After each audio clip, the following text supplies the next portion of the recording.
Sup Shredders, my name is Logan aka Spiderhands and welcome to an SP Reviews where today I'll be checking out a track from an act named the Human Instrumentality Project titled Angel of Doom 1 Angel Attack.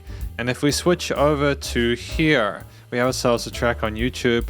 Got a few thousand plays here, which is awesome. This is a band that apparently does some really dope metal. And we're going to be listening through this track from start to finish. And we're going to hear what we think. Let's go. It's a live show, nice.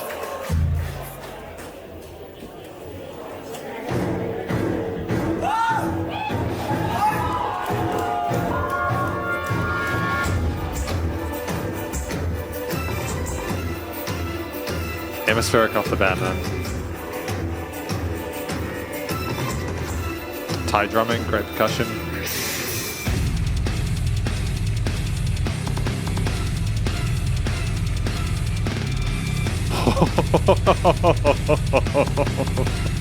It's ferocious.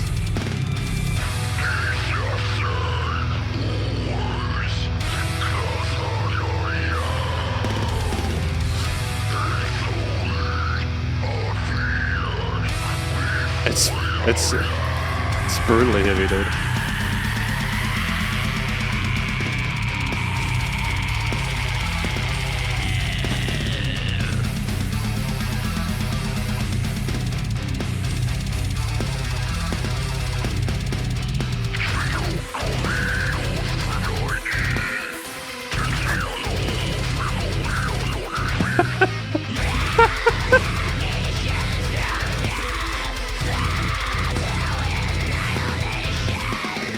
It's phenomenal. The tightness of the performance, the power of the music, the arrangement is captivating, and they're playing it live.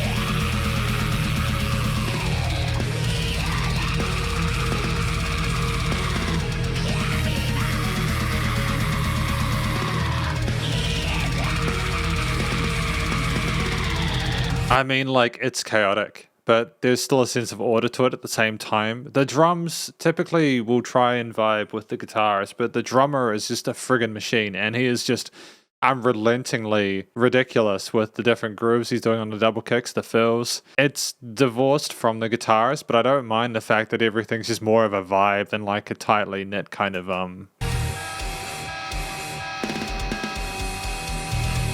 It's a chaos that's being described within the story so far.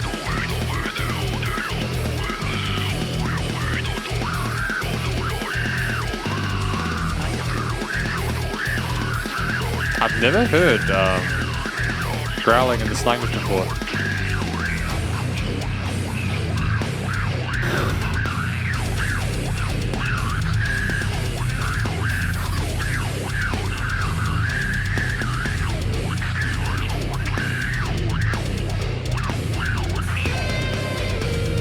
And just occasionally guitar parts with phenomenal shred.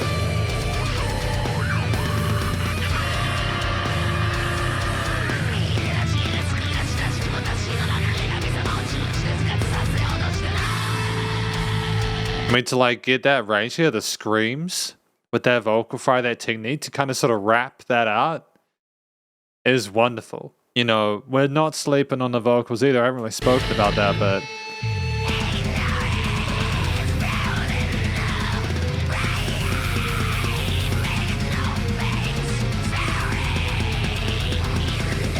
almost black metalish at this point.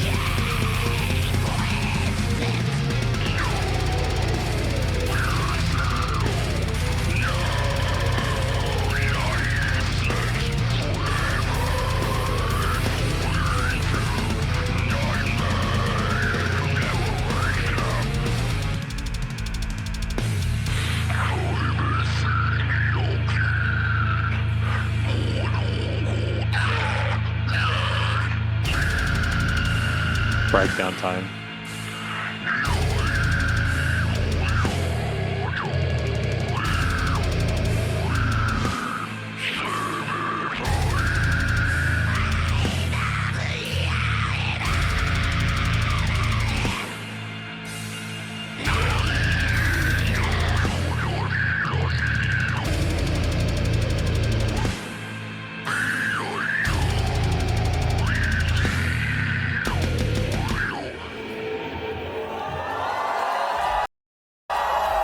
Wow, man. What a vibe. Human Instrumentality Project. Angel of Doom, Angel Attack. And it was live. And welcome to the conclusion of my review of this track from an act named Human Instrumentality Project. This is Angel of Doom, Angel Attack. This is, as I understand it, it's like anime inspired, like deathcore or something alongside that. Basically, it's like Evangelion and those kind of ones. This music is heavily inspired from animes like that, should I say? And I think it's wonderful. It's what do I think this track is about? Well, I think it's about humankind respond to the gods and figure out what's above, and then realizing, hey, maybe we didn't want to find out that we were going to be punished and destroyed like that, and yeah, no, basically an extinction event is occurring where humans will basically survive or they won't. It's visceral. The story is heavy as star matter, and it's so intriguing and engaging to listen to. It's almost poetic. I love its beauty and savagery, both intertwined. Great storytelling. Really happy with it. I think that in addition to the story lyricism, I'll tell the track is about, I think it's all about the vocals, because there was growls and shrieks and screams and that kind of stuff, and that can be off-putting for some people who are not as familiar with the genre, because it's like, oh, but where are the clean vocals? You know, where's the melody to it? Where's the catchiness of it? And I don't think that you wanted that here. I think it was so fierce a performance there. Basically exclaimed the purpose of the story, that intensity, that aggression there, epitomized what it was all about. And I think that the growls and the shrieks, great vocal technique from the vocalist, by the way. I don't think clean vocals would have improved this track. I think that it was fine for it to be done as it is. The guy's displaying great technique, hidden chest voice there, and it doesn't sound like he's doing it in a way which will hurt his vocal cords, which will mean that he'll be able to do this kind of music for a long time to come. They're like pig squeals and all sorts of cool stuff. And a lot of it was really positive, and I'm really stoked to be able to have the opportunity to check these guys out, because they're a phenomenal band. Like, for real. I think that for me to be able to hear the words clearly with that kind of vocal technique as well is important, and they smashed that out of the park. It helped to have subtitles as well, which is bonus points, so thank you for those. But yeah, great singing, you know, great performance within the genre. The story made sense with it, and I think it carried across quite nicely. And the track at 4 minutes 30, there was absolutely no filler in it. It was practically through composed. It was a combination of some synth parts along with the synth strings alongside the guitar, bass, and drums. And the drums were just unbelievable. The guy was so quick with the double kicks, so fluent with the cymbals, cymbal grooves, and the tom fills, and it was littered and scattered throughout the track in varying degrees of intensity, but it never felt like too much or too little. Got close sometimes because there was a lot of double kicks and a lot of 16 to 30 second runs, but at the same time we knew to slow down, like for that breakdown at the end, which was great. So we understand a bit of moderation is important and almost key, and I'm glad that we displayed that restraint there. It allowed us to sort of be more in time with what's going on with the guitar, the bass, and the vocals, and the other synth parts. I think that's great. The drums were splendid. The bass guitar nicely filled up that low end there. Maybe a little bit of exploration with the fretboard, but predominantly stuck with what was going on with the guitar parts as I understand it, and that's great. The guitar parts, a mixture of chugged kind of jump power chorded bits alongside maybe some like alternate string skips, some tremolo picked parts as well with blast beats. And then we had some really phenomenal lead sections, almost virtuosic playing there with great cascading lines all over the frequency spectrum there, dancing alongside the non-melodic vocals there in a way that I think is really sort of satisfying. So there's a lot to range to the guitar parts. And I think the synth parts on like the keytar that they had were just a nice icing on cake in that mid to high range. That kind of tension, that drama that comes from a lot of those synths, like in black metal and other similar genres there, where like you're going between with some tritone elements there, making some minor chords modulating or paraphrasing them upwards just a half step. And it was incredibly heavy and vicious, but in a way that made sense with the genre and also with everything else going on in the mix. The composition never sat on one theme too long. We went to one thing and then went to the next. We constantly mixed between like double time, half time, and even some double time, normal time, and even some halftime parts in the breakdown, should I say. I think in addition to that, we just had this great sort of synergy between the various elements here within the mix. Even though at some points I felt as if maybe even the guitar and the bass were a bit too sort of further divorced from the drums in regards to the direction they were going. Everything came back nice and tightly there, almost to imitate the scattering of the populace and the humans figuring out what they should do in the story. I think that's really cool. You know, everyone doing their own thing, they're coming together at the end for that fight for their life, scrolling through nightmares.